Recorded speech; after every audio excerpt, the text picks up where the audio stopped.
The rain lashed the hospital windows like a barrage of bullets, each droplet exploding against the glass with a violence that mirrored the frantic storm raging inside my chest. I glanced at the clock, 16 grueling hours. That's how long I'd been on my feet, navigating the delicate space between bawling children and their anxious parents, dispensing medication and reassurance in equal, exhausting measure. My surgical scrubs clung uncomfortably to my skin, saturated with sweat and the heavy, humid air that always seemed to permeate the pediatric ward at Mercy General. I ripped my dark, damp hair from its messy bun, the strands sticking to my neck as I finally logged off the clock. The night shift staff would take over the reins now, fresh faces ready to tackle the relentless stream of emergencies that public hospitals inherently attracted. My feet were screaming in protest as I shuffled toward the staff exit. Every aching step was a stark reminder of the looming necessity. I had to find a second job soon. Ethan's school fees certainly weren't going to pay themselves. The parking garage was a tomb of cold concrete and oppressive shadows. My footsteps echoed sharply off the walls, sounding strangely loud, like muffled gunshots. The storm had intensified drastically while I was inside, transforming the night into something truly apocalyptic. Lightning intermittently illuminated the structure in stark, terrifying flashes, followed by thunder that seemed to rattle the very foundation of the building. I was halfway to my beat-up Honda Civic when I heard them. Voices urgent, strained, and filled with anger drifted down from the level above. Spanish mixed with another language, words I couldn't quite decipher over the storm's roar, but the tone was unmistakable, hunting voices, predator voices. My blood turned instantly to ice when I heard my name. They were asking for Aurora Hayes, mentioning that she worked the pediatric ward.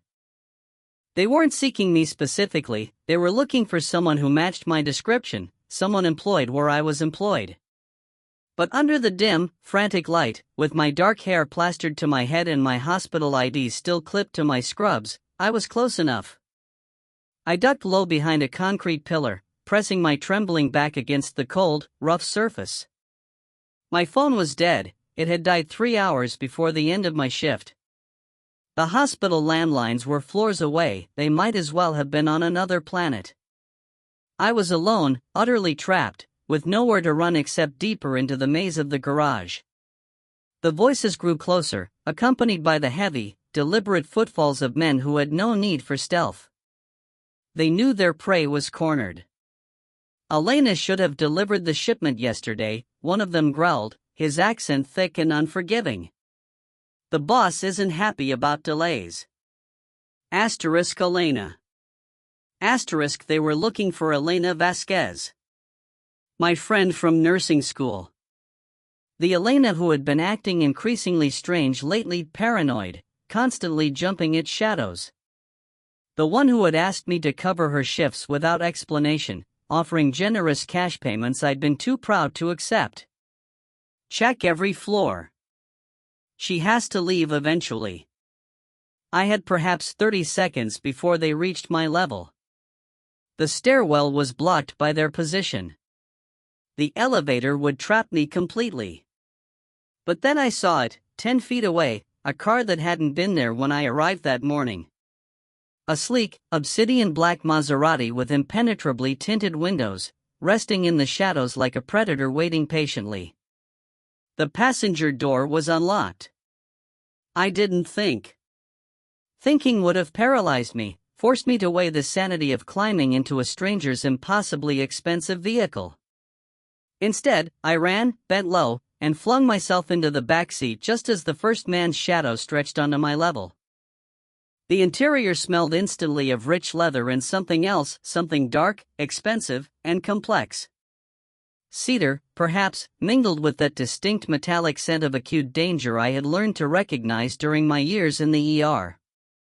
I pressed myself flat against the floor, trying to make myself infinitesimally small, praying that the dark tint of the windows would hide me from view. That's when I heard the driver's door open. My heart slammed to a dead stop. Someone had been in the car all along. Someone who now knew exactly what I had just done.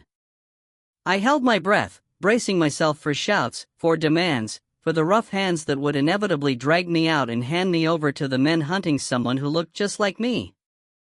Instead, I heard the soft, decisive sound of the door closing. The engine purred to life, a low, resonant sound of controlled power, of leashed violence. Then a voice, low and measured, speaking with an innate authority that sent a sharp warning tingle down my spine. "You have 10 seconds to explain why you're in my car before I decide you're a threat." The accent was distinctly different from the rough speech of the hunters above, Italian, perhaps, wrapped around words that held the quiet, certain promise of violence. I raised my head slowly, meeting a pair of eyes in the rearview mirror so dark they seemed to absorb all available light. Even in the gloom of the garage, I could make out the sharp planes of his face, the strong, chiseled jaw. He possessed a kind of cold, striking beauty, the kind that screamed danger. "Please," I whispered, my voice barely audible above the storm. "There are men looking for me. I think they want to hurt me." He studied my reflection in the mirror, those dark eyes calculating, measuring. I could feel him taking in my damp hospital scrubs, my exhausted face, and the naked terror I couldn't quite hide. "What men?" "I don't know. They mentioned Elena Vasquez, but I think they confused me with her. Please. I just need somewhere to hide until they're gone." Above us, heavy footsteps echoed through the concrete structure. The man in the driver's seat glanced up quickly, then back at me, his expression entirely unreadable. "Stay down." Two men appeared at the far end of the level, their flashlights slicing aggressively through the darkness. They moved systematically, checking between every parked vehicle, clearly searching for their target. When their powerful beams swept over our black car, I pressed myself even deeper into the luxurious leather seat, certain they would spot me. But the heavily tinted windows held their secrets. After what felt like an eternity but was likely only a minute, the men moved on to the next level. Their frustrated voices faded, eventually swallowed by the roar and distance of the storm. The man in front waited another full minute before speaking again. "They're gone." I sat up slowly, my muscles protesting violently after being cramped in the small space. "Thank you. I can go now. I just need to get to my car." He turned completely in his seat to face me, and I got my first clear, terrifying look at him. He was tall, even-seated, with dark, impeccably styled hair swept back from a face that genuinely belonged in a Renaissance painting, handsome in that breathtaking, dangerous way, both beautiful and terrible at once. A small, faint scar marked his chin, and when he offered a slight smile, it was a cold contraction that failed entirely to reach his eyes. "I don't think so." The simple, flat statement sent a wave of fresh ice through my veins. "What do you mean?" He gestured toward the windshield, where two heavy, black SUVs had silently materialized, effectively blocking both garage exits. "Those men aren't looking for Elena Vasquez anymore. They're looking for Aurora Hayes, pediatric nurse. Lives on Maple Street with her 17-year-old brother. Drives a 2018 Honda Civic with a noticeable dent in the rear bumper." My breath hitched painfully in my throat. "How do you know that?" "Because I make it my business to know everything that happens in my city," he said smoothly. He reached inside his jacket, and I instantly tensed, preparing to bolt, but he merely withdrew a phone. "That includes when someone puts a price on a nurse's head." "I don't understand." His dark eyes studied me with an unnerving intensity. "Your friend Elena stole something valuable from some very dangerous people. They think you might know where she is, or where she hid what she took." "I don't know anything about Elena's problems. We barely speak anymore." "I believe you." The admission was sharp, surprising me. "But they won't. And now that you've been seen with me, you're in more danger than you know." "Seen with you? We just met 30 seconds ago." That cold smile returned, quick and brutal. My name is Lorenzo Dante Costa. And in about 5 minutes, every criminal organization in this city is going to know that Aurora Hayes was in my car, which means they'll assume you're under my protection. The name meant absolutely nothing to me, yet the way he delivered it, as if I should recognize it, as if everyone should have sent an icy finality through me. I want to go home. Home isn't safe anymore. He started the engine. The Maserati responded with a deep, controlled growl that seemed to vibrate off the concrete walls. You're coming with me. It's not a request. I frantically reached for the door handle, but it wouldn't budge. Child locks, or perhaps something far more sophisticated. I was trapped in a luxury vehicle with a total stranger whose name apparently carried immense weight in circles I never wanted to know existed. This is kidnapping. This is survival. Lorenzo pulled the car out of the parking space with fluid, dangerous grace, navigating toward an exit I hadn't even noticed. The alternative is you end up like the last person who crossed paths with the men who were hunting you tonight. And trust me, Aurora Hayes, you don't want to know what happened to her. The garage door opened automatically at our approach, revealing the storm-lashed street beyond. As we pulled out into the night, I caught a glimpse of the black SUVs in the mirrors, still circling the hospital like hungry sharks scenting blood. I was no longer Aurora Hayes, the pediatric nurse who worked double shifts to support her brother. I had become something else entirely, a piece on a board I didn't understand, in a game whose ruthless rules I didn't know. And the man driving me into the darkness held all the cards. The gates that swung open silently for Lorenzo's car were more than just impressive, they were deeply intimidating. Raw, dark iron had been twisted into intricate, elaborate patterns that somehow managed to look both beautiful and aggressively threatening, much like the man who commanded them. The driveway stretched ahead, flanked by perfectly manicured trees that seemed to stand at rigid attention in the rain-swept darkness. I pressed my face to the window, watching the landscape shift dramatically from urban chaos to a setting that belonged in a completely different world. Soft, discreet lighting illuminated gardens that surely cost more than most people's homes. And in the distance, a massive mansion rose from the gloom like an illustration from a Gothic novel. This is where you live. Lorenzo's eyes found mine in the rearview mirror. One of the places. The casual ease with which he said it sent another sharp chill down my spine. Asterisk one of the places. Asterisk how many homes did a person need? And what kind of person could afford multiple mansions? The kind, apparently, who had armed men hunting people in hospital parking garages. The Maserati came to a silent stop under a covered portico, and immediately 2 large men appeared from the surrounding shadows.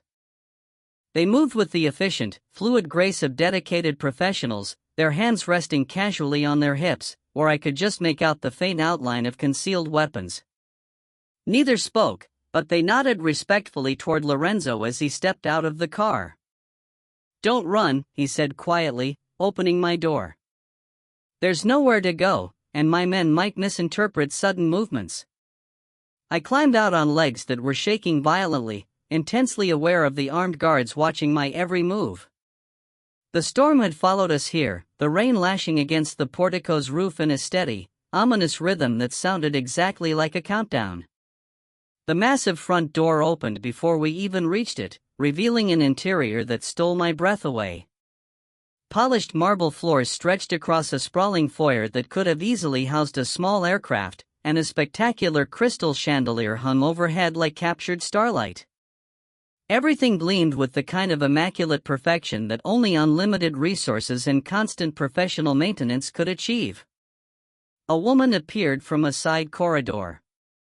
Her silver-streaked hair was pulled back into an elegant chignon. She appeared to be in her 60s, possessing sharp, dark eyes that missed nothing and a bearing that suggested she had witnessed everything at least twice.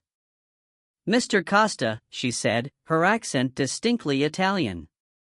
"I wasn't expecting guests." "Neither was I, Maria." Lorenzo's hand settled lightly on the small of my back, guiding me forward with gentle but firm pressure. "This is Aurora Hayes. She'll be staying with us for a while." Maria's gaze swept over me, taking in my damp, wrinkled scrubs, my exhausted appearance, and the way I clutched my purse like a life raft. If she was surprised by my presence, she showed no hint of it. "Of course, sir. Shall I prepare the blue suite?" "Yes." "And have the kitchen send up dinner?" "Something light." I wanted desperately to protest, to insist that I wouldn't be staying anywhere, but the words withered in my throat when I realized they both simply assumed my compliance, as if my opinion on the matter was entirely irrelevant. "Follow me," Maria instructed, already turning toward a sweeping staircase. "Actually." Lorenzo caught my arm, the grip gentle but undeniably firm. "First, we talk." He addressed Maria. "Give us 30 minutes. She nodded once and disappeared as silently as she had arrived, leaving me alone with Lorenzo in his palatial foyer. He led me through a doorway into what looked like a private study, a room dominated by dark wood paneling and heavy leather furniture arranged around a massive stone fireplace that looked capable of roasting an entire pig. "Sit," he instructed, gesturing toward a chair that likely cost more than my entire annual salary. I remained standing. "I want to call my brother. He'll be worried when I don't come home." "Your phone is dead." "Then let me use yours." Lorenzo poured himself a drink from a heavy crystal decanter, an amber liquid that caught the firelight like liquid gold. "What will you tell him? That you're safe but can't come home because criminals are hunting you? That you're staying with a man you met 30 minutes ago?" Put that way, it sounded utterly insane. "I'll think of something." Ethan Hayes, 17 years old, senior at Lincoln High, wants to study engineering at State, Lorenzo stated, taking a slow sip of his drink and watching me over the rim of the glass. "Soccer team, honor roll. Works weekends at the sporting goods store to help with expenses." My blood turned to pure ice. "How do you know about Ethan?" "I told you. I make it my business to know things." He set down his glass and walked toward a large mahogany desk in the corner, withdrawing a slim manila folder. "Aurora Catherine Hayes. 26 years old. Parents died in a house fire when you were 19. Raised your brother alone while putting yourself through nursing school. Works double shifts at Mercy General. Volunteers at the children's clinic on weekends." He tossed the folder onto the coffee table between us. "Lives in a 2-bedroom apartment on Maple Street. Drives a Honda with 90,000 miles on it. Hasn't been on a date in 8 months." I stared at the folder, horrified by the meticulous detail it represented. "You investigated me the moment I got into your car. You became my responsibility. I don't take on responsibilities without knowing exactly what I'm dealing with. I'm not your responsibility. I'm not anything to you." Lorenzo's dark eyes fixed on me with unnerving, absolute intensity. "That's where you're wrong, Aurora. The moment Viktor Kozlov's men started hunting you, you became part of my world. And in my world, information is the difference between living and dying. Viktor Kozlov, the man whose people were looking for Elena tonight, ran the Russian operations in this city, and he was not known for patience or mercy." Lorenzo moved closer, and I caught the distinct, expensive, masculine scent of his cologne, a fragrance that made my pulse quicken despite my fear. "Elena Vasquez stole medical supplies from his operations. Prescription drugs, surgical equipment, things that could be sold on the black market for considerable profit. Elena wouldn't do that. She's a good person. Good people do desperate things when they're in debt to the wrong people." His voice was utterly matter-of-fact, neither condemning nor sympathetic. "Elena borrowed money from Kozlov's loan sharks to pay her mother's medical bills. When she couldn't pay the interest back, she agreed to use her hospital access to steal for them. The room seemed to spin. You're saying Elena is a criminal? I'm saying Elena is a dead woman if Koslov finds her first. The bluntness of his assessment hit me like a physical blow. And you think I know where she is? I think Koslov believes you might. And in his line of work, belief is enough. Lorenzo returned to his chair, moving with the fluid grace of a predator who knew he held every single advantage. Tell me, when was the last time you saw Elena? I thought back, straining to recall. 3 weeks ago, maybe 4. She asked me to cover one of her shifts. She claimed she had a family emergency. Did she seem nervous? Frightened? She seemed different, paranoid. She kept looking over her shoulder, jumping at every sound. The memory suddenly sharpened Elena's wide, terrified eyes and shaking hands. I asked if she was okay, but she insisted everything was fine. Everything was not fine. 3 days ago, Elena missed a scheduled delivery to Koslov's people. Yesterday, she disappeared from her apartment, leaving behind everything she owned except the merchandise she was supposed to deliver. What kind of merchandise? The kind that Koslov paid for in advance. The kind that he will kill to recover. I sank into the expensive chair, my legs suddenly failing to support me.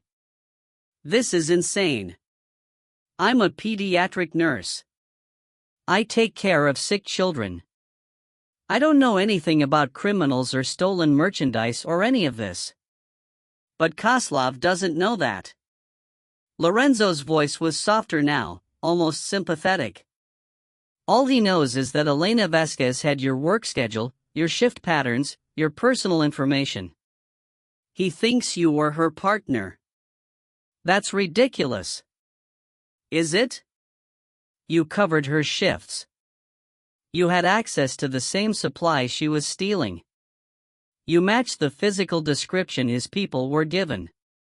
Lorenzo stood and moved to a tall window overlooking the dark, rain-swept grounds. From his perspective, you're either Elena's accomplice or you know exactly where she's hiding. I pressed my hands to my face, trying to process the sudden, terrifying nightmare my life had become in the span of a single hour. So, what happens now? Do you turn me over to him? Lorenzo was silent for so long that I finally looked up to find him watching me with an expression I couldn't decipher. The Costa family and the Koslov organization have a complicated relationship. Sometimes we're allies. Sometimes we're competitors. We always respect each other's territory. That doesn't answer my question. No, he said quietly. I don't turn you over to him. Relief flooded through me, followed instantly by suspicion. Why? Because Viktor Koslov is a blunt instrument who solves problems with indiscriminate violence. He'll torture you for information you don't have, then kill you when you can't provide it. Lorenzo's jaw tightened visibly. I prefer more elegant solutions. Such as, you stay here under my protection until we locate Elena and recover what she stole. Once Koslov has his merchandise back, his interest in you completely disappears. It sounded reasonable, even logical. But there was something cold in Lorenzo's tone, something in the way his dark eyes lingered on me, that suggested his motives were far from altruistic. And if Elena is already dead? Then we find the merchandise anyway. He moved back to the desk, pressing a hidden button that summoned Maria almost instantly. Show Miss Hayes to her room. Make sure she has everything she needs. I stood on unsteady legs. How long will this take? Lorenzo's smile was sharp as a blade. As long as necessary. You're under my protection now, Aurora Hayes. Whether you want to be or not. The blue suite was larger than my entire 2-bedroom apartment, featuring floor-to-ceiling windows that offered a sweeping view of the manicured gardens disappearing into the blackness. Rain still lashed against the glass, but here, 3 stories up and surrounded by unimaginable luxury, the storm felt distant, almost manageable. I stood in the center of the room, still wearing my damp, wrinkled scrubs, attempting to process the utterly surreal turn my life had taken. 12 hours ago, my biggest worry had been whether I could secure an extra shift to pay for Ethan's college applications. Now I was a prisoner in a magnificent mansion, protected or held captive by a man who spoke of violence and territory as casually as other people discussed the weather. A soft, discreet knock interrupted my spiraling thoughts. Maria entered, carrying a heavy silver tray laden with covered dishes that released a heavenly aroma. "Mr. Costa thought you might be hungry," she said, setting the tray on a small table near the window. "There are clothes in the wardrobe, all in your size." I stared at her. How does he know my size? Maria's expression gave nothing away. "Mr. Costa is very thorough." Asterisk the understatement of the century. Asterisk I lifted one of the silver covers, revealing rich pasta in a cream sauce that made my stomach roar despite my circumstances. When had I last eaten? Probably a granola bar scarfed down hours ago between patients. "Maria," I called, just as she reached the door. "How long have you worked for him?" She paused, considering her words carefully. 15 years. Since before his father died. What kind of man is he? For the first time, her composed mask slipped slightly. The kind who protects what's his. Eat, Miss Hayes. You'll need your strength. After she left, I explored the wardrobe she had mentioned. Inside hung clothes that still bore their original tags, all in my exact size, and all in colors chosen specifically to complement my complexion. Jeans, sweaters, elegant dresses, even delicate lingerie that made me blush just looking at it. Everything was perfectly chosen, as if someone had studied not just my measurements, but my personal preferences. The thought of that level of surveillance made my skin crawl. I forced myself to eat the pasta, partly because I was starving, and partly because I instinctively knew I would need the energy for whatever dangerous absurdity came next. The food was incredible, the kind of rich, intricate meal I'd only experienced at expensive restaurants on the rare occasions I could afford them.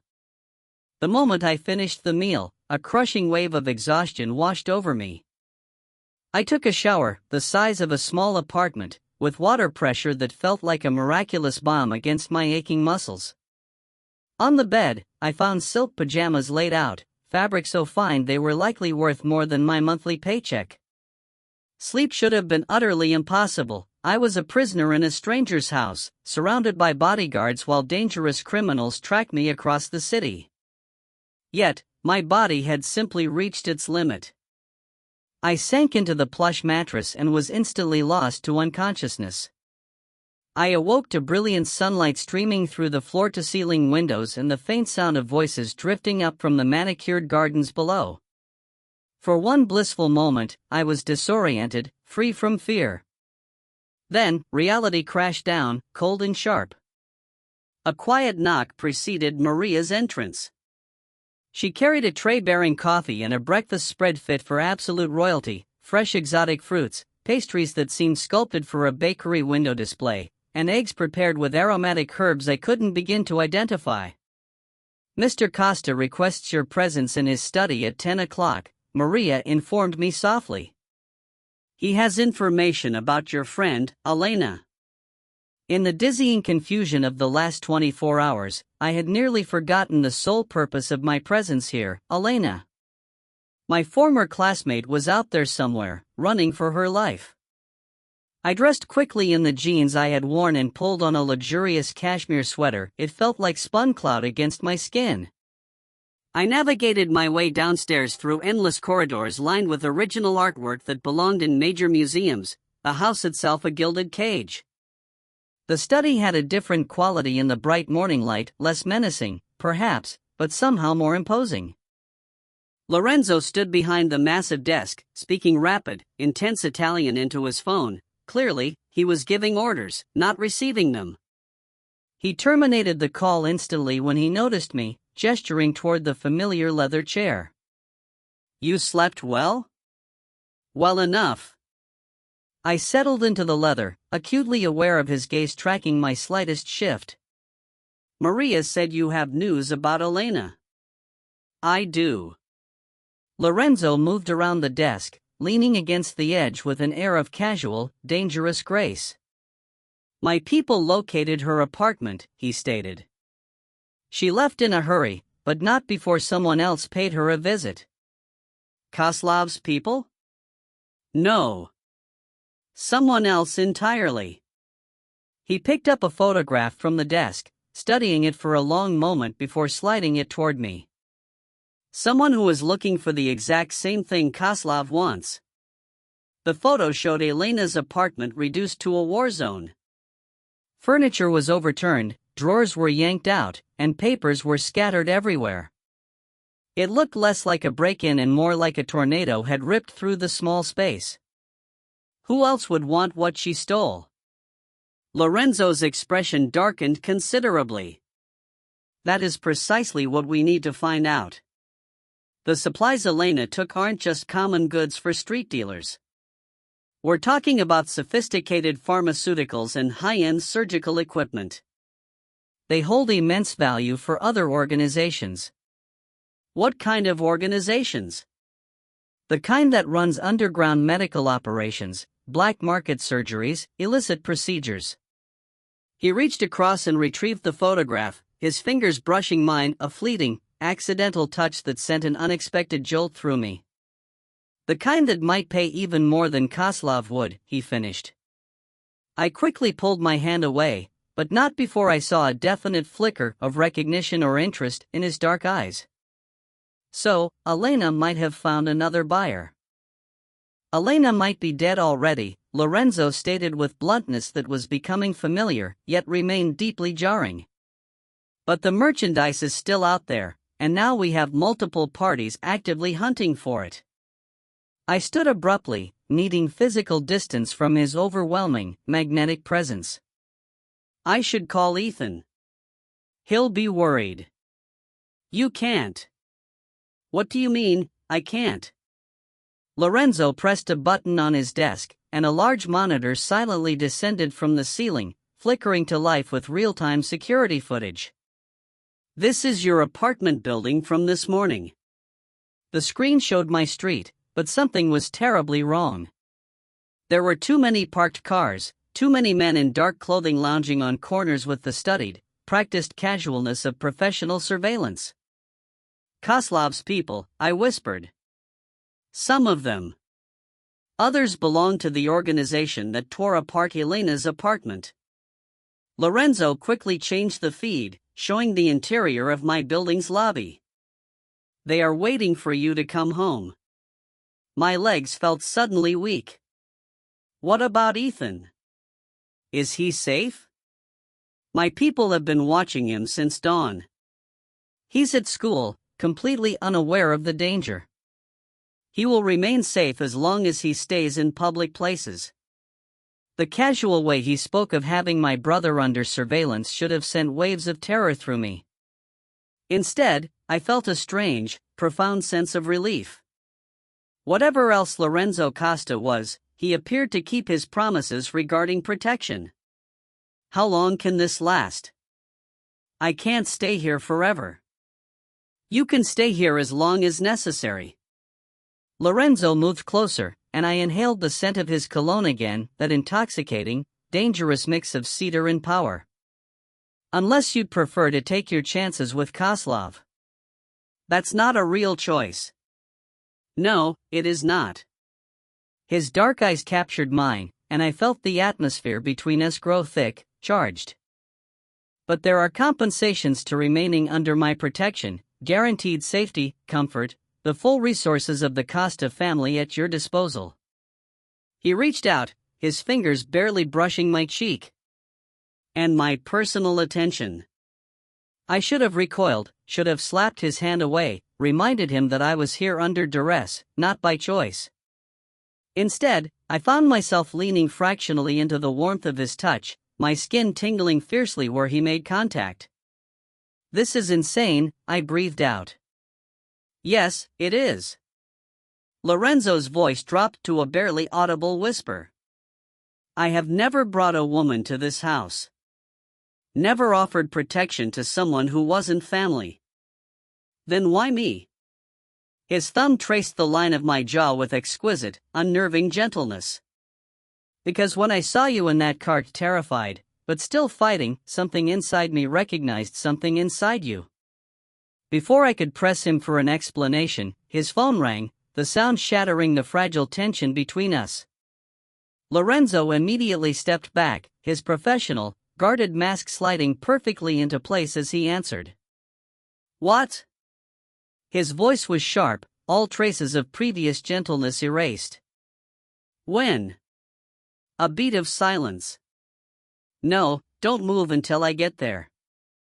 He ended the call, moved swiftly to a wall safe concealed behind a large abstract painting, and withdrew a handgun, tucking it into a shoulder holster with frightening, practiced ease.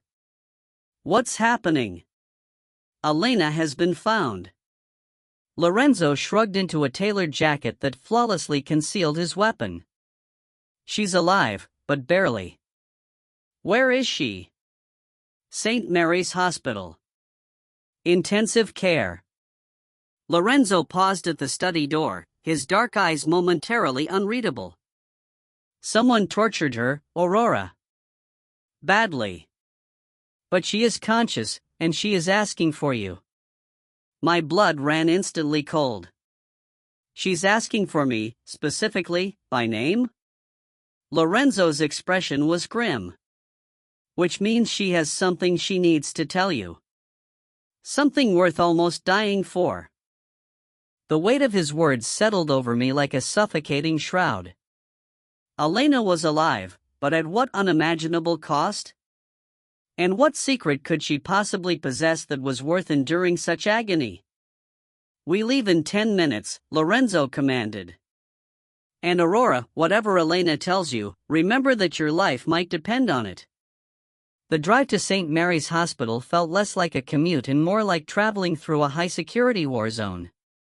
Lorenzo's security team had formed a tight convoy around the Maserati, 3 black SUVs that moved with military precision through the morning rush hour traffic.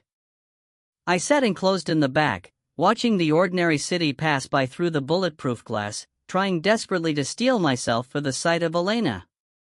"Tell me about her," Lorenzo said, his gaze fixed on the road. "Elena Vasquez. How well did you know her?" "We went through nursing school together. She was brilliant, absolutely top of our class in pharmacology." I twisted my hands tightly in my lap, recalling the bright-eyed girl who had dreamed of working in pediatric oncology. She wanted to help children with cancer. She told me she lost her father to cancer when she was 12. "People with noble intentions often make the worst criminals," Lorenzo countered dispassionately. "They justify anything in service of a perceived greater good." His chilling cynicism stung, especially because a terrified part of me feared he might be right. "Elena isn't a criminal. She's desperate." "Desperation makes people dangerous, Aurora. Remember that." We pulled into the hospital's underground parking garage, the same kind of sterile concrete maze where my nightmare had initially begun.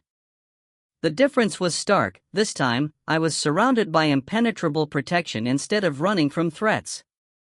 Lorenzo's men positioned themselves strategically before he escorted me to a private, restricted access elevator. "How do you have access to all this?" I asked as we ascended toward the ICU floor. "The Costa family has interests in many legitimate businesses," Lorenzo replied smoothly. "Healthcare is one of them." His smile was sharp, calculated. "It's amazing what you can accomplish when you own the right shares in the right companies." The intensive care unit looked structurally like any I had worked in, but the tension was palpable, thick enough to cut. Doctors and nurses moved with the hyper-alertness of people who understood a deeply dangerous situation was unfolding within their walls. Several suited men stood around the unit, trying poorly to pose as concerned relatives, fooling absolutely no one. "Yours, or theirs?" I whispered, nodding toward the obvious security presence. "Both," Lorenzo stated. "Koslov wants to know what Elena tells us just as badly as we do." A doctor approached us, middle-aged, with tired eyes behind wire-rimmed glasses. "Mr. Costa, I'm Dr. Richards. The patient is stable, but critical. She has been asking for Aurora Hayes specifically." "That's me," I said, stepping forward. Dr. Richards looked uncomfortably between Lorenzo and me. "She's been heavily sedated for the trauma and pain, but she is lucid. Whatever happened to her, she fought hard to stay alive." He led us to a private room tucked away at the end of the corridor. Through the viewing window, I saw a figure so utterly battered and broken that I barely recognized her as Elena. Bandages covered most of her visible skin, and life support machines beeped relentlessly around the bed. "5 minutes," Dr. Richards murmured. "And I must ask you to keep your voices down." Lorenzo placed a steady hand on my shoulder, a gesture that should have felt possessive, but somehow offered an unexpected measure of comfort. "I'll wait outside." The small room carried the sharp, sterile scent of antiseptic mixed with the metallic tang of suffering. Elena's eyes were closed when I entered, but they fluttered open at the sound of my footsteps. When she saw me, tears immediately began streaming down her bruised cheeks. "Aurora." Her voice was a cracked whisper, distorted by the trauma and the breathing tube that had been removed hours earlier. "I'm so sorry. I'm so sorry." I pulled a chair close, taking her fragile, cold hand gently in mine. "Don't talk. Just rest." "No." Elena struggled to sit up, wincing painfully. "I have to tell you. They're looking for you. They think you know." "Know what, Elena?" "What did you steal?" "Not medical supplies." Elena's grip on my hand tightened with surprising, panicked strength. "That was just cover. What I really took was information. Files about the Petrov family." The name hit me like a blast of ice water. "The Petrovs? Your father worked for them before he died." Elena's eyes were wide with desperation. "Aurora, your father didn't die in an accident. He was murdered because he tried to get out. Tried to take his files and disappear." "You're lying." The room seemed to physically tilt around me. "The files I stole, they detail money laundering operations going back 15 years. Your father's name is all over them, account numbers, transaction records, everything." Elena coughed, tiny specks of blood appearing on her lips. "Viktor Koslov wants them because they prove the Petrovs have been systematically stealing from him for years. But Lorenzo Costa wants them, too." "Why would Lorenzo care about files on the Petrovs?" Elena's eyes met mine with heartbreaking, awful clarity. "Because the Costa family was hired to kill your father. Lorenzo's father gave the order personally." The words struck me like physical blows, a systemic, agonizing demolition of my past. My father, dead for 7 years, murdered by the family of the man who was currently claiming to protect me. The man whose very touch caused my pulse to race, whose dark eyes held secrets I was only beginning to fear. "Where are the files, Elena?" "Hidden somewhere safe." Her breathing was becoming visibly more labored. "But, Aurora, there's more. The reason they want you isn't just about the files. It's about what's in them." "What do you mean?" "Your father didn't just launder money for the Petrovs. Over the years, he skimmed millions, moving it into accounts they never discovered." Elena's grip on my hand was drastically weakening. Those accounts are in your name now. You are the heir to a fortune built on blood money. The medical monitors around Elena's bed began beeping frantically. Nurses rushed into the small room, pushing me aside efficiently as they scrambled to stabilize her crashing vitals. I stood frozen in the corner, Elena's final revelations echoing in my mind like the sound of continuous gunshots. * Your father was killed. Lorenzo's family gave the order. You are the heir to blood money. Strong hands gripped my shoulders, pulling me forcefully from the room.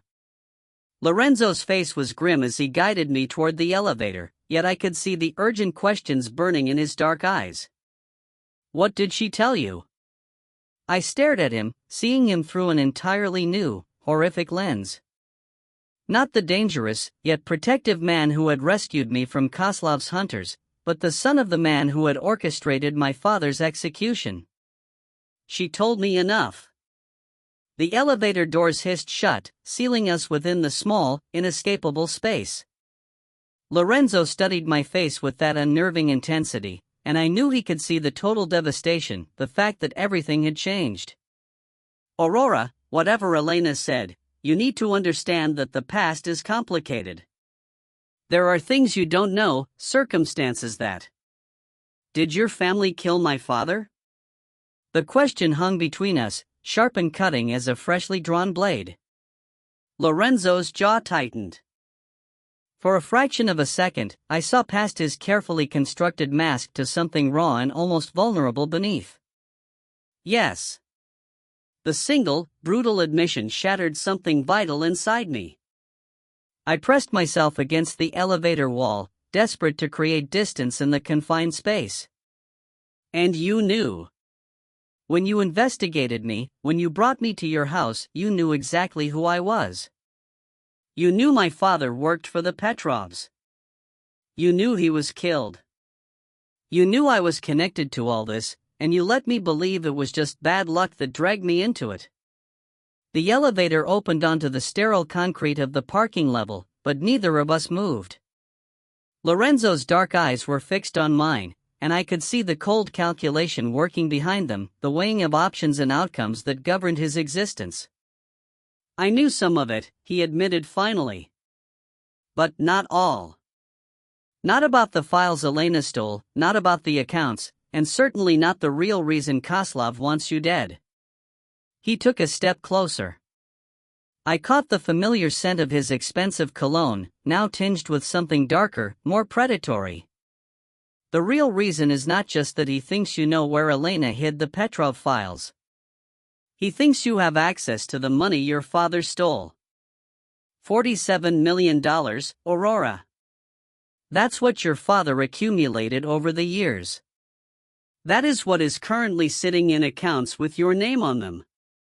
The number was so vast, so abstract, it seemed meaningless. I don't want it. It doesn't matter what you want. Kozlov believes you have it. Which means he will never stop hunting you. Lorenzo's hand found my face, his thumb tracing my cheekbone with the same unsettling gentleness he'd shown earlier. The only way you survive this is with my protection. I violently pulled away from his touch. The gesture felt like betrayal now, utterly devoid of comfort. Protection from the son of the man who killed my father? Protection from everyone else who wants you dead, Lorenzo countered, his voice still wrapped in persuasive silk. Yes, my family killed your father. Yes, I knew who you were before I brought you home.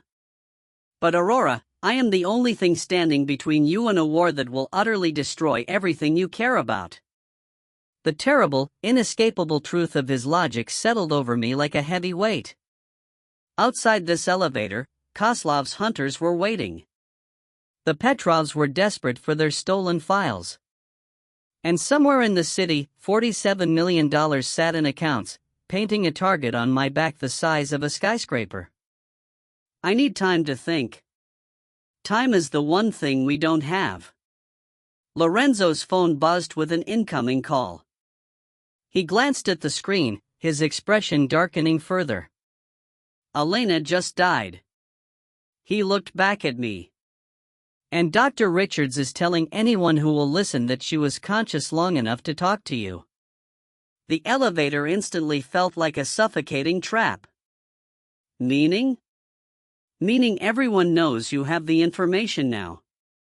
Whatever secrets Elena shared, you are no longer just a person of interest. Lorenzo's dark eyes met mine with grim certainty. You are the key to everything. And that makes you the most dangerous woman in the city. The return journey to the mansion passed in suffocating silence. I stared out the bulletproof windows at a city that had become entirely alien to me in the span of 48 hours, every shadow potentially concealing someone who wanted me dead. The truth of my father's murder sat like virulent poison in my chest, incinerating everything I had ever believed about my life. Lorenzo occasionally glanced at me in the rearview mirror, his dark eyes entirely unreadable. I felt certain he was calculating, weighing my utility against the potential danger I now represented. The man who had offered intoxicating intimacy was gone, replaced by the cold, calculating strategist who could order executions without a flicker of remorse. When we reached the estate, I didn't wait for him to open the door. I was out of the Maserati and striding toward the entrance before his men could even form their protective perimeter. I heard his quick, purposeful footsteps behind me, but I refused to turn around. Aurora, we need to talk. No, we don't. I pushed through the massive front doors. Maria instantly appeared, as if she had been anxiously anticipating our return. I need to call my brother. I need to get him somewhere safe. Ethan is already safe. My people are.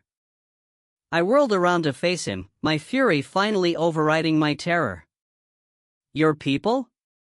The same people who killed my father? The same family that has been lying to me since the moment I got into your car? Lorenzo dismissed Maria with a sharp, decisive gesture, waiting until the vast foyer was silent and empty before responding. You want the truth? Fine. Yes, my father ordered your father's death. Yes, I knew who you were when I brought you here. He was trying to get out. Elena said he wanted to disappear, to take his files and run.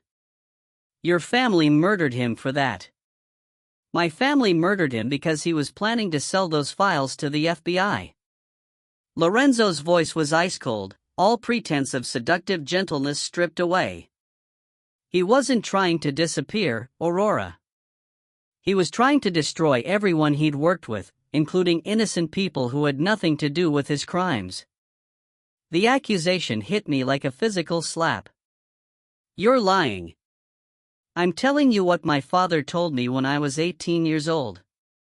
What he told me to justify why he had ordered the execution of a man with 2 young children. Lorenzo moved closer, his raw presence overwhelming. Do you truly think I enjoyed learning that my family was responsible for making you and Ethan orphans? I instinctively backed away, desperately needing space to process the conflicting truths. I don't know what to believe anymore. Believe this. Lorenzo reached inside his jacket. I tensed, anticipating a weapon, but he withdrew a thick manila folder instead. Elena wasn't the only one who had access to those files. I'd been looking for them for 2 years. He tossed the folder onto a delicate side table. Photographs, banking records, transaction logs, and pages of dense financial data scattered across the polished surface. They meant nothing to me, but clearly everything to him. Your father didn't just launder money, Aurora. He engineered a sprawling financial network that spans 3 countries and involves dozens of legitimate businesses. He was the architect of an entire shadow banking system that is still in use today. I stared at the scattered documents, struggling to process the scale of the deceit. What are you saying? I'm saying that $47 million is just the beginning. The accounts in your name are the key to a financial empire worth over $200 million. Lorenzo's dark eyes were intense, almost feverish. Your father didn't steal from the Petrovs, he created a parallel banking system and used their dirty money to fund it. That's impossible. Is it? How do you think a mid-level accountant afforded to send his daughter to private school? To pay exorbitant medical bills when your mother got sick? To leave you enough insurance money to put yourself through college? The questions landed like physical blows because I had never once allowed myself to think about the source. I had been too grateful for the money to examine its tainted origins. The insurance money was legitimate. The insurance money was a fraction of what your father left you. The rest has been sitting in accounts he created, earning interest, waiting for you to claim it. Lorenzo picked up one of the photographs, a bank statement with my name emblazoned at the top. Happy 27th birthday, Aurora. Your inheritance just matured. My legs gave way. I sank into an ornate antique chair that likely cost more than my entire apartment, staring numbly at numbers that were too vast to be real. Why are you telling me this now? Because Marco Santos, my most trusted lieutenant, has been feeding information to Viktor Koslov for the past 6 months. Lorenzo's voice was deadly quiet, controlled. Because Elena didn't just randomly stumble across those files. Someone led her to them. Someone who knew exactly what they contained. Marco. Marco had a 12-year-old daughter suffering from leukemia.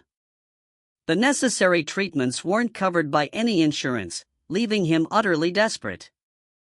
Lorenzo's face was an impenetrable mask, carved from granite. Koslov offered Marco a fortune, enough to save his child's life, in exchange for crucial insider intelligence about my operations. The realization made my stomach turn.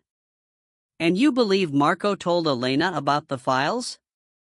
I believe Marco has been meticulously orchestrating the perfect storm for months. Elena steals the files, making it appear to be a random, opportunistic crime. Koslov acquires the evidence he needs to completely dismantle the Petrovs. And I am left holding the blame for allowing it all to happen right under my nose. What about me? Where do I fit into this scheme? Lorenzo's smile was sharp and cutting, like a newly honed blade. You, my dear Aurora, are the unpredictable wild card nobody anticipated.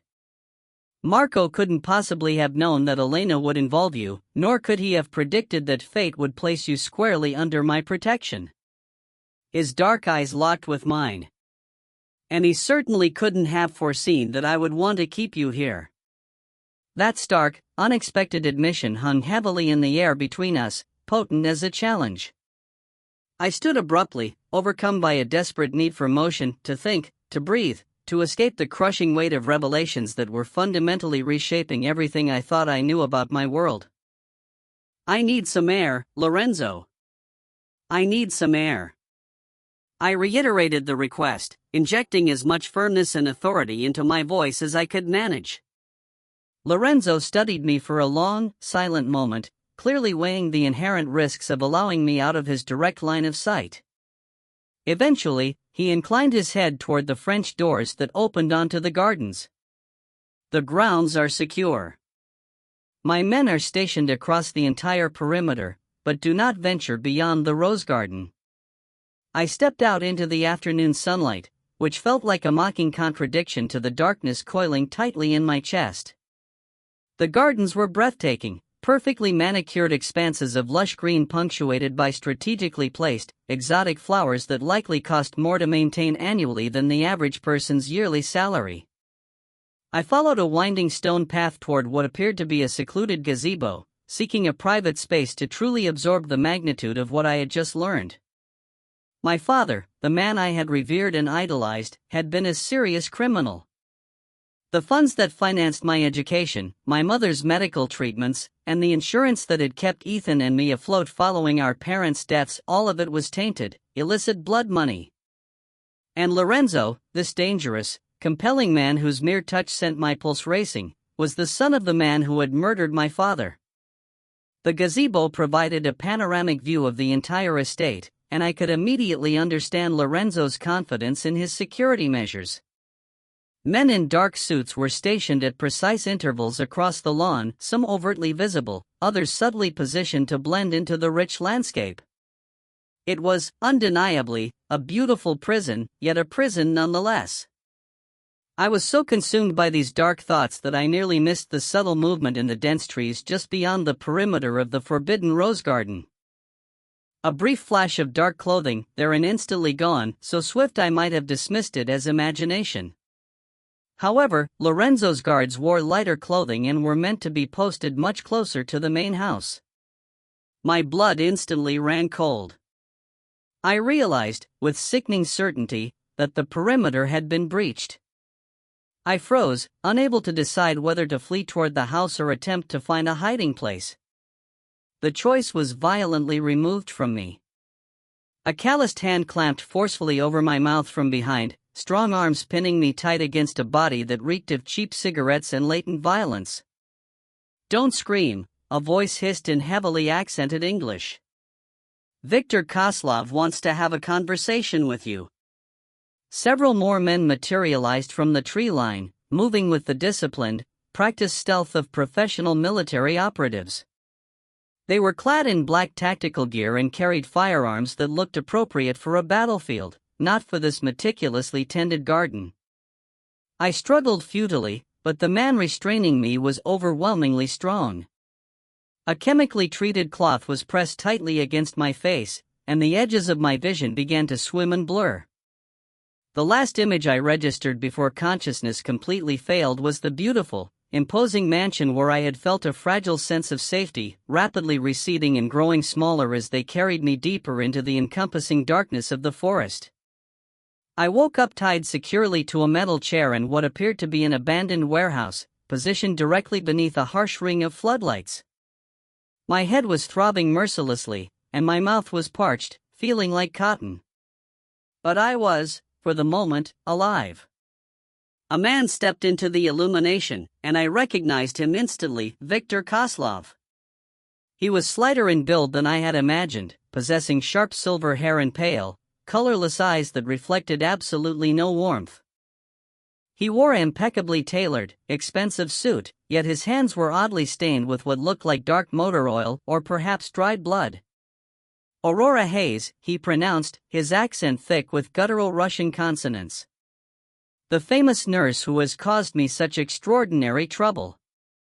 I tried to speak, but my throat was painfully dry.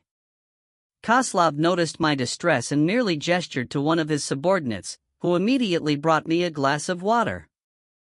I drank deeply and gratefully, desperately buying myself a few moments to think. "I don't have what you want," I finally managed to say. "But you know where it is." Koslov moved closer, and I caught the expensive scent of his cologne, a high-end fragrance that failed to mask the deeper, unsettling odor of violence radiating from him. "Elena Vasquez told you before she died." My sources at the hospital confirmed it. "She told me about my father, about the files. But I truly don't know where they are hidden." "Perhaps. But you possess something else I require." Koslov smiled, and it was the most purely terrifying expression I had ever witnessed, a chilling display of cold dominance. "Access to accounts your father created. Money that legitimately belongs to me. I don't have access to anything." "You will." Koslov nodded sharply to someone positioned out of my sight behind me. "After we have our conversation with your young brother." My blood instantly turned to frozen ice. Ethan.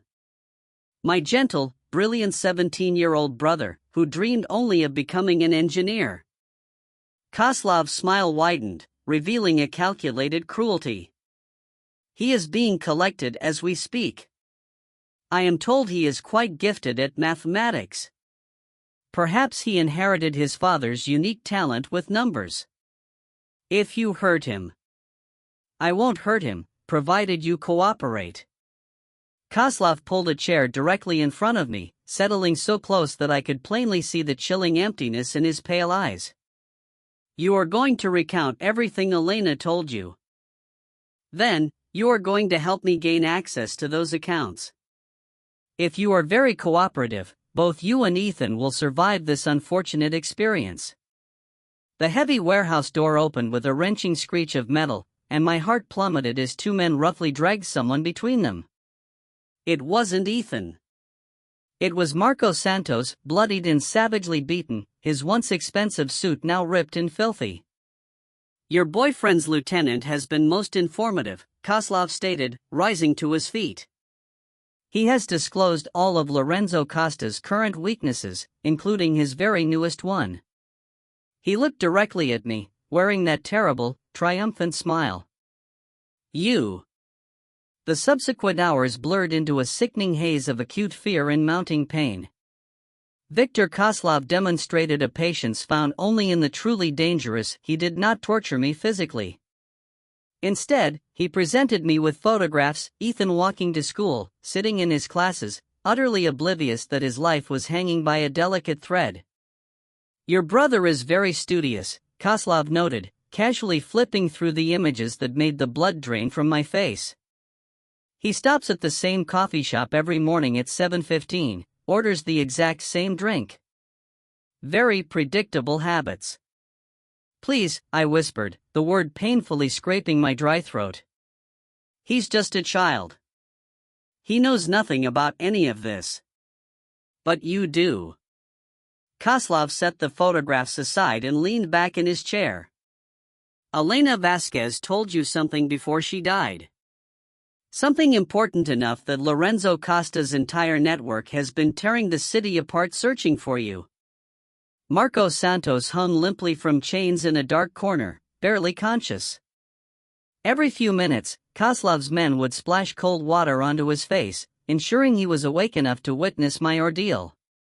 What would happen to me if I didn't cooperate? "I told you everything Elena said about the files, about my father, about the money and accounts I cannot even access." "Ah, but that's not entirely true, is it?" Kozlov smiled again, and I felt pure ice crystallize in my veins. "Marco here has been extremely informative regarding Lorenzo's recent activities. Did you know that your lover has been discreetly moving substantial sums of money over the past 2 days? I stared at Kozlov, failing to comprehend. "What do you mean?" "I mean that Lorenzo Costa gained unauthorized access to your father's financial network, those very accounts you claim you cannot reach. He has been systematically draining them since the night he brought you into his home." The words impacted me like a series of brutal physical blows. "That's impossible." "Is it? How else do you think he possessed such detailed knowledge about your father's operations? How was he able to so confidently show you those banking records?" Kozlov's pale eyes gleamed with malicious, absolute satisfaction. "Lorenzo Costa has been using you, Aurora, as the living, breathing key to unlock your own inheritance. He couldn't, would he? Marco, tell the lovely Aurora what Lorenzo said when you inquired about her safety." Marco's head lifted with agonizing effort, a thin stream of blood trickling from the corner of his mouth. "He said." Marco's voice was barely a rough whisper. "He said she was useful until the transfers were complete. After that, she becomes a liability. Just like Elena, and just like you will be, Marco, once this is finished," Kozlov concluded smoothly. Something deep inside me shattered. It wasn't just my heart, but something far more fundamental, my entire worldview. The man who had touched my face with such surprising gentleness, who had made me feel truly protected for the first time in years, had been exploiting me from the very start. Not just for information about Elena, but as a walking, talking mechanism to access my father's hidden fortune. "The files Elena stole," I managed to say, my voice sounding hollow and detached. "Where are they really?" "That's precisely what we are going to find out."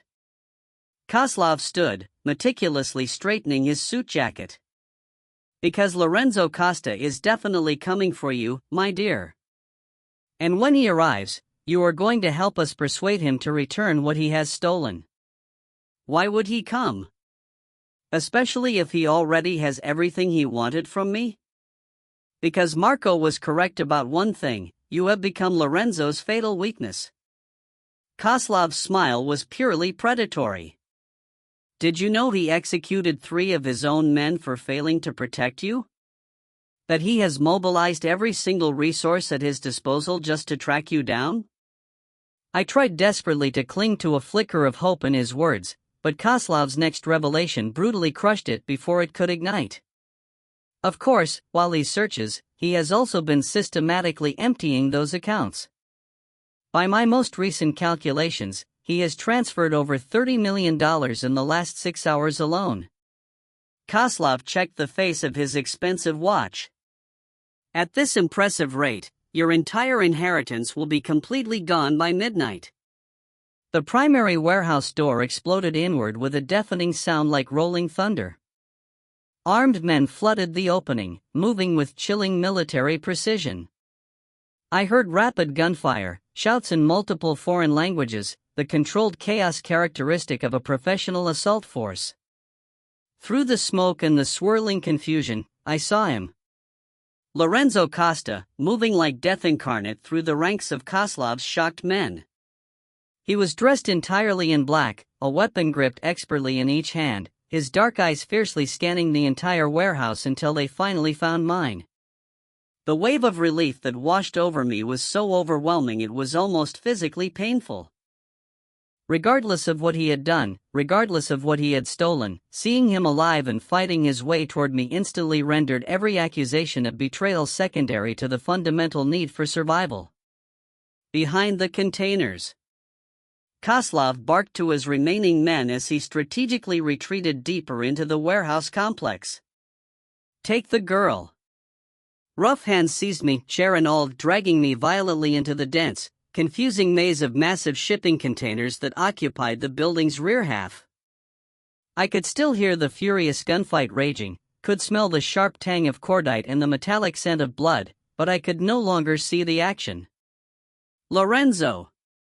I screamed his name, hoping the sound would somehow carry over the tremendous noise of the battle. Very touching, Koslov's voice drawled beside me. His pale eyes caught the overhead lights, glittering like a predator's in the darkness. Your lover is quite devoted. It's almost a shame that we will be forced to kill him. The files, I said, forcing desperation into my voice. I know exactly where Elena hid them. Koslov paused his retreat, his pale eyes intently scrutinizing my face for any hint of deception. You're lying. She told me just before she died, but I was too overwhelmed by everything else to properly process it. The lie flowed easily, fueled by sheer panic and the urgent need to stall for time. She said they were hidden somewhere completely safe, a place no one would ever think to look. Where? Let me talk to Lorenzo. Let him know I'm alive. I will make him disclose where he moved the money, and in exchange, I will tell you where the files are located. Koslov contemplated this offer, the calculation clearly visible in his eyes. You would betray him after he risked his life to rescue you? He betrayed me first. The words tasted bitter, like poison, yet they held a core of undeniable truth. He stole my inheritance. He used me as a key to my own father's accounts. Why should I protect him now? An interesting proposition. Koslov nodded to one of his men. Bring Costa here. Alive. Inform him we wish to negotiate terms. The intense gunfire gradually diminished, then ceased altogether. In the sudden, profound silence, all I could hear was the frantic, irregular pounding of my own heart, driven by fear and adrenaline. When Lorenzo appeared, flanked by Koslov's remaining men but still moving with his characteristic controlled grace, I saw an emotion in his dark eyes that I had never witnessed before, fear. Not for himself, but profoundly for me. Are you hurt? His first words were directed entirely to me, ignoring Koslov and the deadly situation we were in. I'm alive. That can change very quickly, Kozlov interrupted dryly. Sit down, Mr. Costa. We have urgent business to discuss. Lorenzo remained standing, his gaze never once leaving mine. What do you want? $47 million. The money you have been systematically stealing from the accounts belonging to Miss Hayes. Kozlov moved to stand directly behind my chair, placing his hands on my shoulders in a perverse mockery of protection. Transfer it back to me, and then we can begin discussing the terms for her release. I haven't stolen anything, Lorenzo said, his voice dangerously quiet. Every single transfer was authorized by Aurora herself. I stared at him, confused. What are you talking about? The power of attorney documents you signed when we first brought you to the hospital. The forms Maria witnessed. Lorenzo's dark eyes held mine steadily. They provided me with the full legal authority to access your accounts in case anything happened to you. The memory slammed back into me, papers thrust into my hands while I was still reeling from Elena's terrifying revelations. Maria's reassuring, familiar presence as I signed document after document without truly reading the legal language. I had been so focused on Elena's story, so mentally shattered by the details of my father's death, that I had signed whatever was placed in front of me. I didn't know what I was signing. I know. Lorenzo's voice was gentle now, almost apologetic. But I needed to move the money immediately, before either Kozlov or the Petrovs could gain access to it. It's safe, Aurora. Hidden where absolutely no one can touch it until this entire conflict is resolved. How very convenient. Kozlov's grip on my shoulders tightened painfully. I'm afraid safe is simply not good enough. I demand that the money be transferred to accounts I directly control. Now that, Lorenzo responded flatly, is not going to happen. Then Miss Hayes dies, and you get to live for the rest of your life knowing that your own greed killed the woman you claim to care about. The ensuing silence was heavy and deafening. I watched Lorenzo calculate the impossible odds, weighing his limited options, desperately searching for an opening. There's another option, I interjected, my voice coming out stronger than I felt. The files Elena stole. I know precisely where they are. Both men looked at me, Kozlov with profound suspicion, Lorenzo with an expression that might have been fleeting pride. Those files contain the evidence that will completely destroy the Petrov organization, I continued, pressing the advantage. Bank records, transaction logs, everything you require to eliminate your biggest rivals. Surely that is worth far more than just money. Where are they? Kozlov demanded. I met Lorenzo's eyes, hoping he would intuitively grasp the deeper meaning behind my words. Elena told me she hid them somewhere no one would ever think to look. Somewhere perfectly safe. Lorenzo's expression remained outwardly impassive, but I caught the almost imperceptible slight nod that confirmed he understood my subtle guidance. The hospital, he said quietly. She hid them at Mercy General. Kozlov's hands dropped from my shoulders as he turned to face Lorenzo fully. Are you absolutely certain? It is the only place that makes logistical sense. Elena had legitimate access. She knew the layout of the building intimately. And who would ever think to search for stolen criminal files inside a pediatric ward? Then we are going to take a little field trip, Kozlov decided firmly.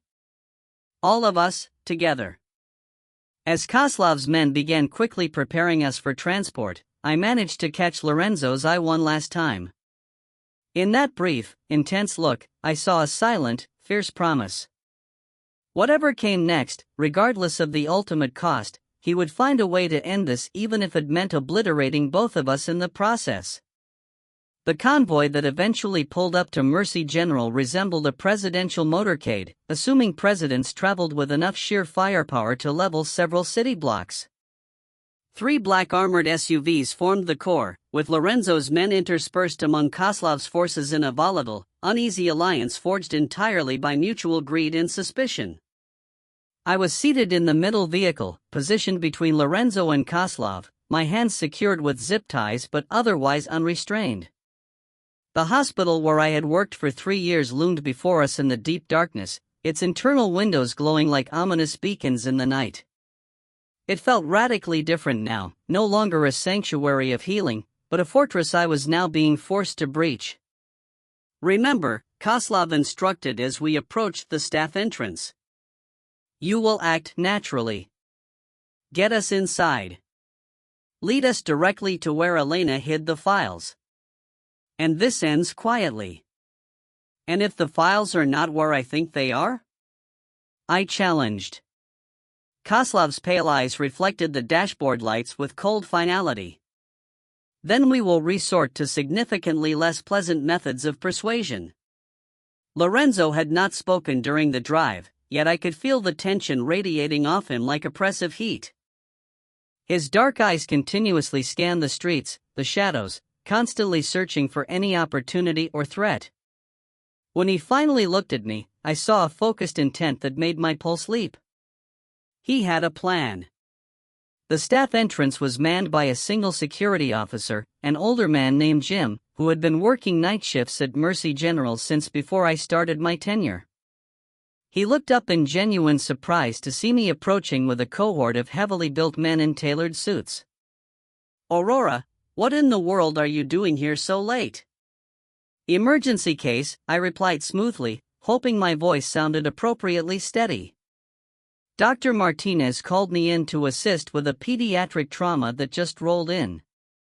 Jim nodded in understanding, already reaching for his key card. "Rough night in the ER. Go ahead, up." I felt a sharp stab of guilt for dragging this innocent man into the maelstrom that was about to break loose. However, Koslov's insistent hand pressing against my back served as a brutal reminder that I had zero choice. The elevator ride up to the pediatric ward was unnervingly silent, save for the mechanical whirring of the machinery. When the doors parted, I was met by the familiar sterile scent of antiseptic and the muted, soft sounds characteristic of a hospital at night. It should have been comforting, yet instead, it felt precisely like stepping onto a hidden battlefield. "Where?"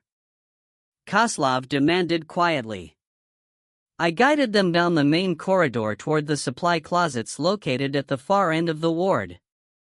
It was the most logical place for Elena to conceal anything, a location she would have had legitimate, unquestioned access to. But as we walked, I noticed a detail that sent a fresh wave of icy terror through me. The ward was far too empty, too silent, even for the graveyard shift. Where were the nurses who should have been making their routine rounds? The exhausted residents who practically lived here? Lorenzo registered the abnormality too. His hand moved almost imperceptibly toward the concealed weapon holstered beneath his jacket, and I watched him exchange a swift, silent communication with one of his own guards. We reached the supply closet, and I used my key card to unlock the door.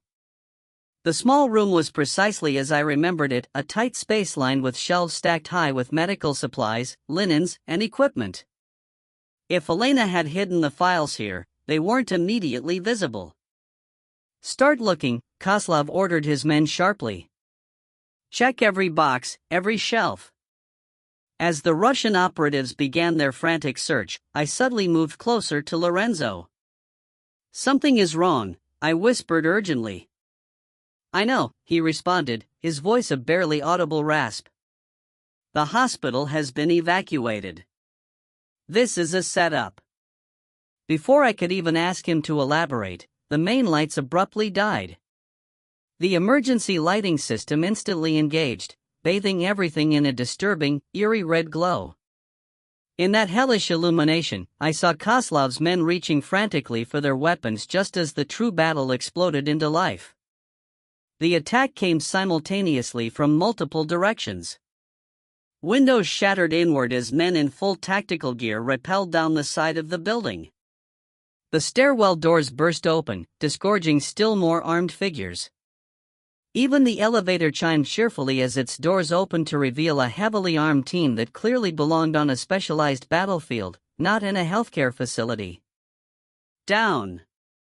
Lorenzo's hand clamped onto my shoulder, forcefully shoving me to the floor as gunfire erupted all around us.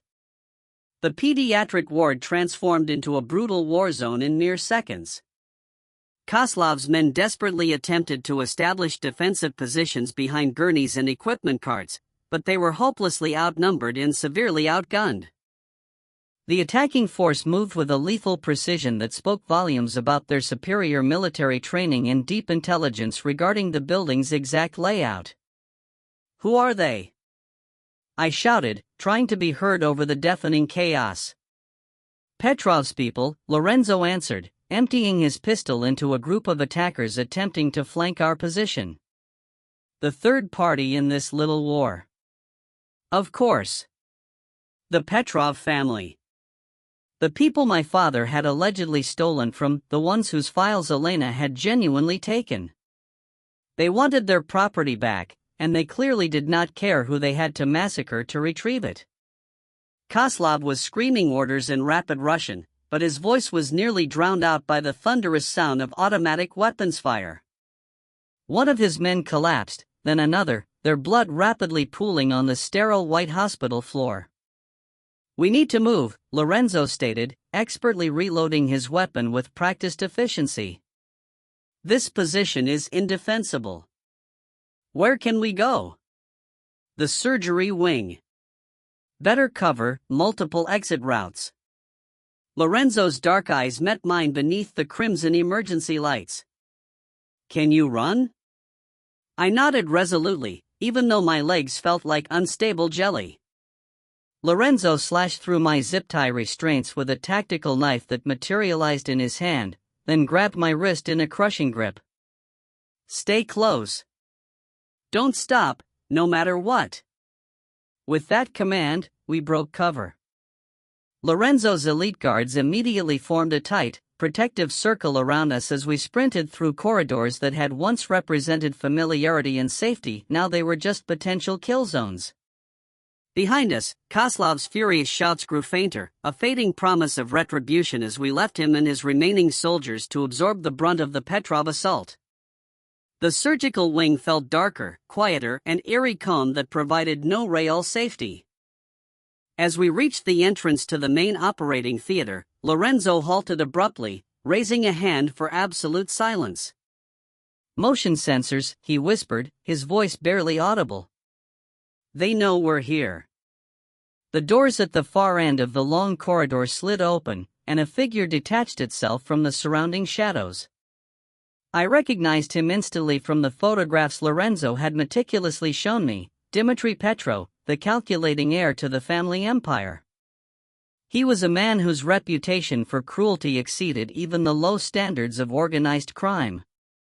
He was younger than I had anticipated, perhaps 35, possessing aristocratic features better suited to a boardroom than a gunfight. Yet, his eyes held the chilling, focused calculation of a true predator. The heavily armed men flanking him carried enough firepower to turn the pristine surgical suite into a slaughterhouse. "Lorenzo Costa," Dmitry stated, his voice carrying a cultured, educated accent that sounded jarring in this setting. "You've led us quite a chase, Dmitry." Lorenzo stepped fractionally in front of me, a move that was both fiercely protective and undeniably possessive. "I wasn't exactly expecting a family reunion. You have something that belongs to us. Files that were stolen from our operations." Dmitry's gaze flickered to me, and I felt the unsettling sensation of prey being evaluated by a hunter. "And you have the woman whose father cost us so much money." "Her father is dead. Has been for 7 years. Yes. Killed by your father on our contract." Dmitry offered a slow smile, the most terrifying expression of cold malice I had ever witnessed. "But the sins of the father, as they say. The debt passes to the children." "What debt?" I found my voice, though the word came out smaller and weaker than I'd intended. $47 million in direct theft. Another $150 million in lost revenue from the financial network he dismantled. Dmitry began a measured walk toward us, his men fanning out strategically to cut off any route of escape.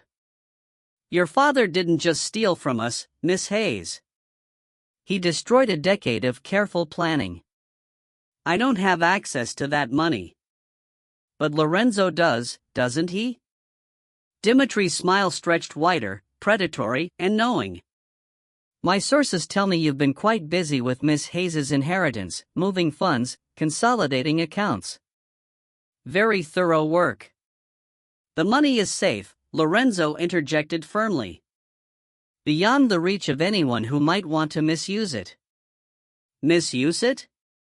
Dmitry laughed, the sound sharp and grating, echoing chillingly off the tiled walls of the surgical suites. It was our money to begin with. We're simply collecting what's owed.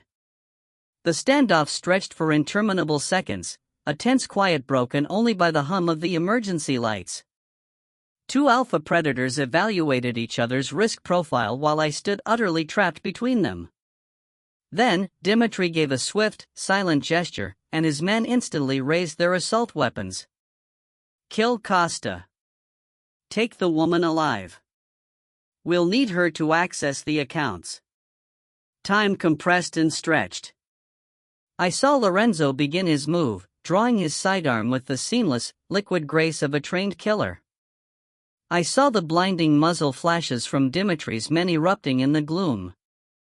I even saw the fleeting look of pure surprise wash over Dmitry's face when Lorenzo's first shot slammed into his chest, center mass.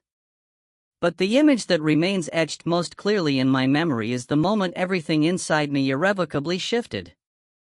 When one of Dmitry's soldiers swung his rifle toward Lorenzo, when I saw the man I had come to care about facing imminent death, something primal, fierce, and utterly protective awakened in my chest. Without conscious thought, without a shred of hesitation, I dove for the emergency case mounted on the surgical suite wall. The fire axe inside was heavier than I anticipated, but the sheer surge of adrenaline made it feel weightless. I swung it with every ounce of strength in my body, catching Dmitry's gunman across the back of his neck just as his finger tightened on the trigger. The shot ripped uselessly into the ceiling. The man dropped instantly and did not stir again.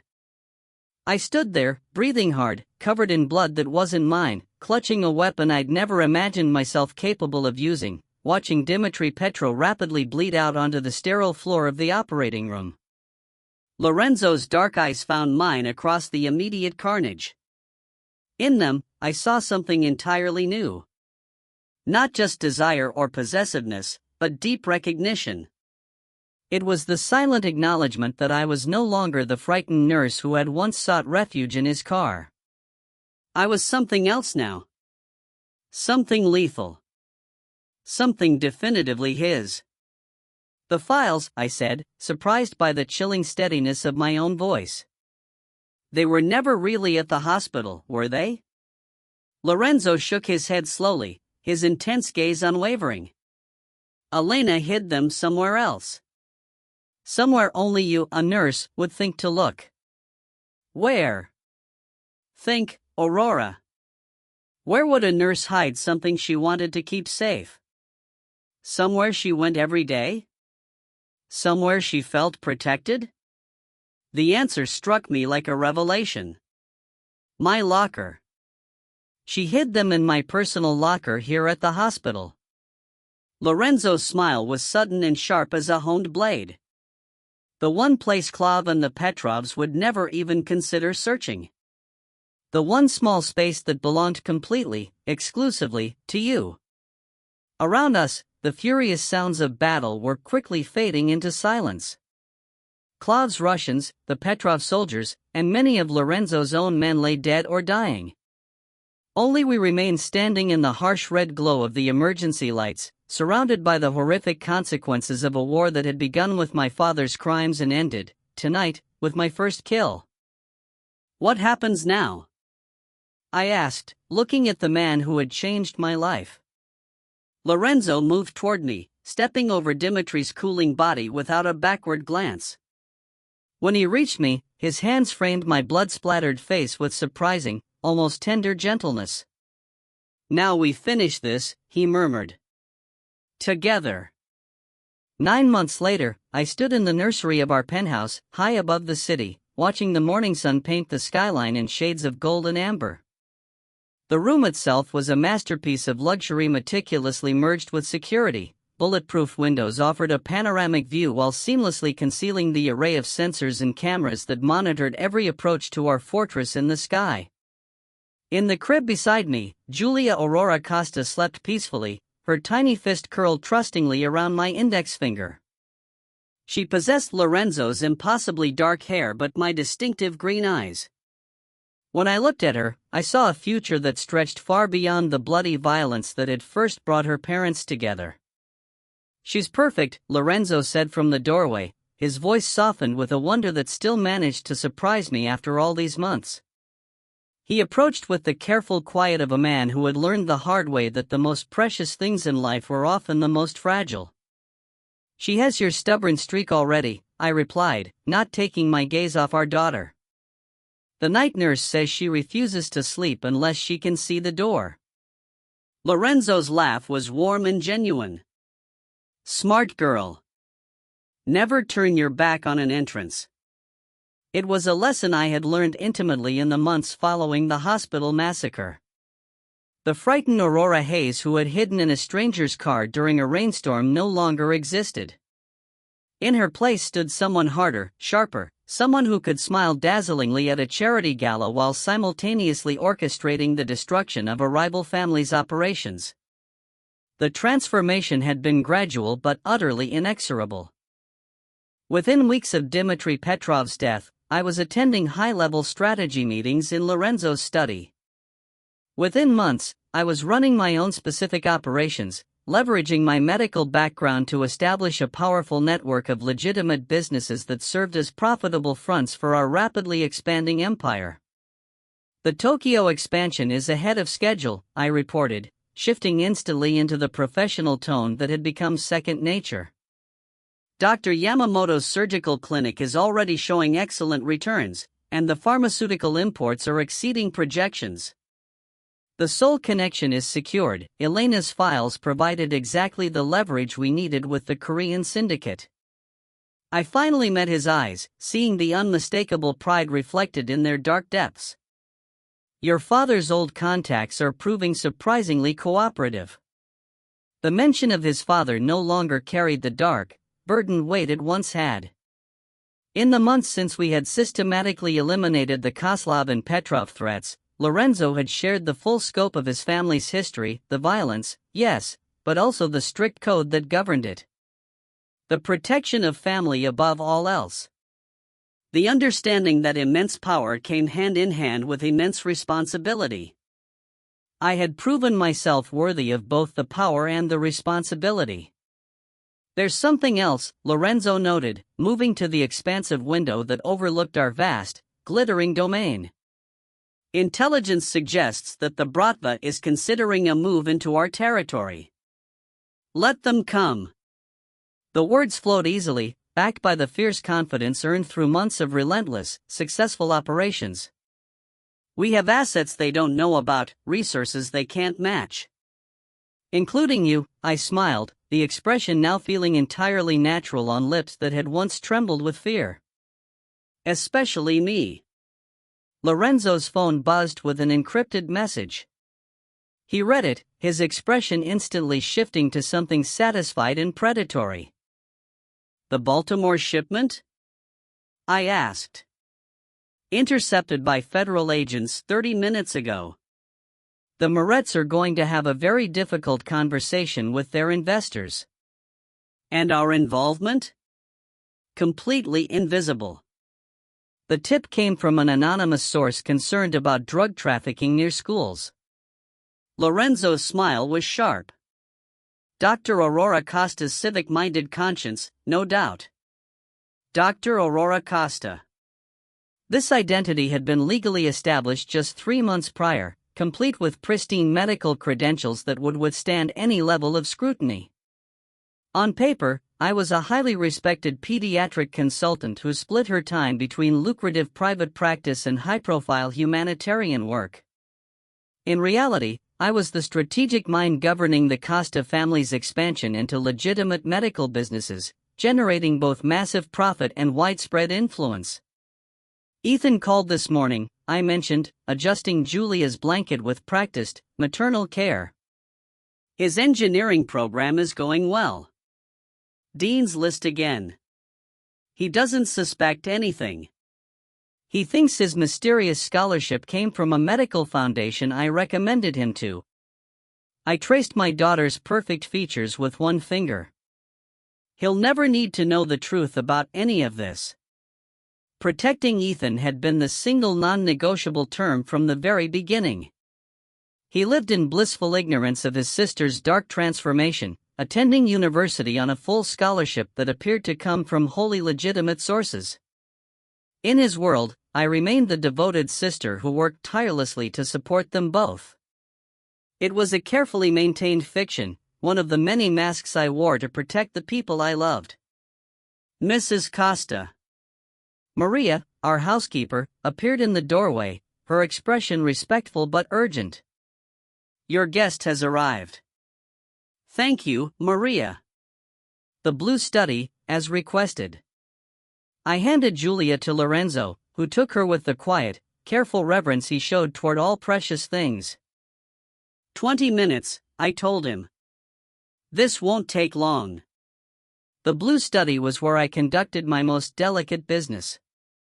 It was reserved for meetings requiring absolute privacy and the kind of unspoken authority that came from sitting behind my father's recovered antique desk.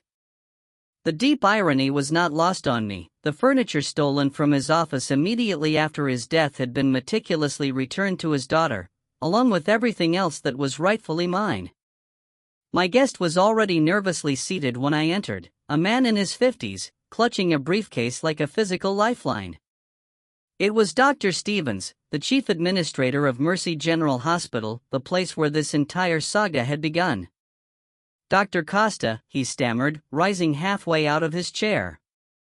"Thank you for seeing me. Please sit."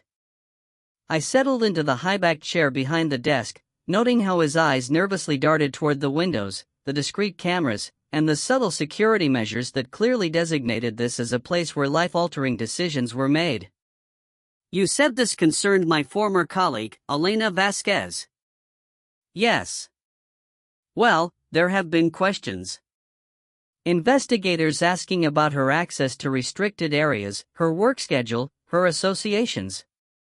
Dr. Stevens nervously mopped his forehead with a handkerchief. "The insurance company is threatening to deny coverage for the damages from that night unless we can provide satisfactory answers." "What kind of damages?" "The pediatric ward will require complete renovation. The surgical suite is a total loss. We're looking at nearly $2 million in repairs and equipment replacement." His voice cracked slightly under the strain. "Without that insurance coverage, the hospital faces immediate bankruptcy." I leaned back in my chair, studying him with the same level of cool, calculating intensity Lorenzo had once deployed on me. "And you think I can help resolve this complex problem?" "The Aurora Costa Foundation has been so generous with its donations. Your pediatric wing expansion, the new equipment for the NICU." Dr. Stevens leaned forward desperately. "If there were some way to expedite the insurance process, or perhaps arrange bridge funding." "You want me to make your problems disappear." The blunt statement hung heavily in the air between us. Dr. Stevens flinched slightly but nodded. "What you're asking would require significant resources, influence at the highest levels of the insurance industry, the kind of connections that do not come free." I stood, moving to the window that offered a view of the sprawling city where I had once worked double shifts just to afford the rent. "What are you prepared to offer in return?" "Anything. Complete cooperation with any of your foundation's initiatives. Priority access to our facilities for your research programs. Whatever you need." What I need, Dr. Stevens, is a hospital that understands the value of discretion. A medical facility where certain sensitive questions are never asked. Where certain patients receive care without excessive paperwork. Where certain procedures happen without attracting unwanted governmental attention. Understanding dawned in his eyes, immediately followed by stark fear. You want us to compromise our medical ethics. I want you to expand your definition of medical ethics to include protecting people who have nowhere else to turn. I returned to my desk, opening a drawer to withdraw a check already made out for $3 million. This covers your insurance shortfall plus necessary facility improvements. In return, Mercy General becomes a silent partner in my humanitarian efforts. Dr. Stevens stared at the check, and I could practically hear him calculating the weighty implications. The money would undeniably save his hospital, but accepting it would make him complicit in whatever operations I chose to run through his facility. The children, he said finally, his voice weak. The real patients, the innocent ones, they will receive the best care money can buy. Cutting-edge equipment, world-class specialists, experimental treatments that most hospitals can't afford. I slid the check across the polished surface of the desk. I was once one of those children, Dr. Stevens. I understand their value. He took the check with visibly trembling fingers, and I knew I had him. This was another critical piece of the empire Lorenzo and I were building. Another vital resource that would serve our dual purposes, generating control while genuinely helping the vulnerable people I had once been sworn to protect. After Dr. Stevens departed, his fate sealed by a $3 million check, I returned to the nursery. I found Lorenzo feeding Julia a bottle while simultaneously reviewing dense security reports on his tablet. The intensely domestic scene should have been incongruous with the inherent danger of his life, but I had learned that the most dangerous predators were often the most devoted parents. Successful meeting, he asked, not looking up from our daughter. Mercy General is now fully cooperative. Dr. Stevens has seen the wisdom of our approach. I settled into the chair beside him, watching the perfect trust in our daughter's eyes as she fed. How long before she's old enough to understand what we do? Years yet? By then, the world will be different, safer. Lorenzo's dark eyes met mine over Julia's tiny head. We're building something that will outlast us, Aurora. An empire that protects its own. He continued, his voice soft but absolutely certain. And if she chooses differently, if she wants a normal life, then she'll have that choice. But she'll have it from a position of undeniable strength, with resources and protection that most people can only dream of. Our daughter will never hide in anyone's car during a storm, he finished. She'll be the storm. I looked out at the city spreading below us, at the vast territory we now controlled, and the formidable enemies we had systematically eliminated. Somewhere out there, rival families were undoubtedly plotting challenges to our growing authority. Other organizations were weighing the terrifying cost of waging war against the Costa Empire. Asterisk, let them come.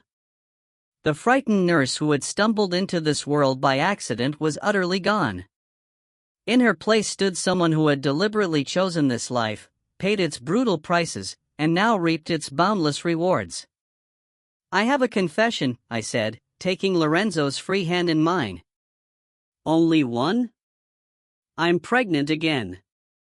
Lorenzo went completely still, his dark eyes widening first with surprise, then with something much deeper, perhaps pure, unadulterated joy, and the recognition that our family was quickly becoming something unbreakable. How long have you known? 3 weeks. I wanted to be certain before I told you. I smiled, feeling the same profound wonder I had experienced with Julia's pregnancy. Dr. Reeves confirmed it this morning. Another girl. Lorenzo carefully set down his tablet and pulled me closer, mindful not to disturb Julia, but desperately needing the contact. 2 daughters, he murmured against my hair.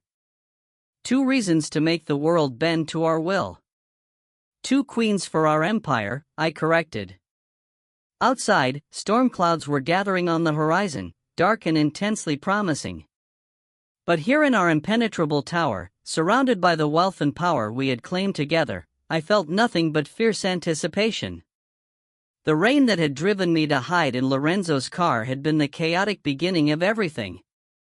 Now, we were the storm, and the world would learn to seek shelter from us.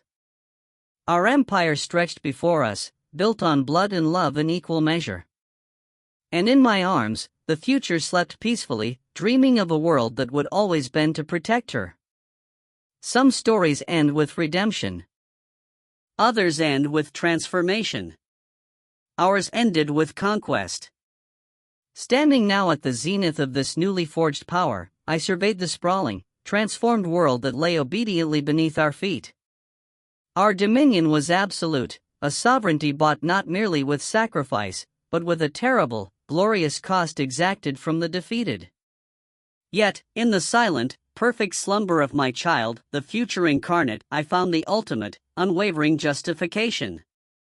Every drop of blood spilled, every treacherous maneuver executed in the dark, was simply the necessary foundation upon which this fiercely guarded, absolute peace now rested. This was the final chapter, not of a story, but of a dynasty, the enduring, brutal truth of how an empire is ultimately born and perpetually sustained.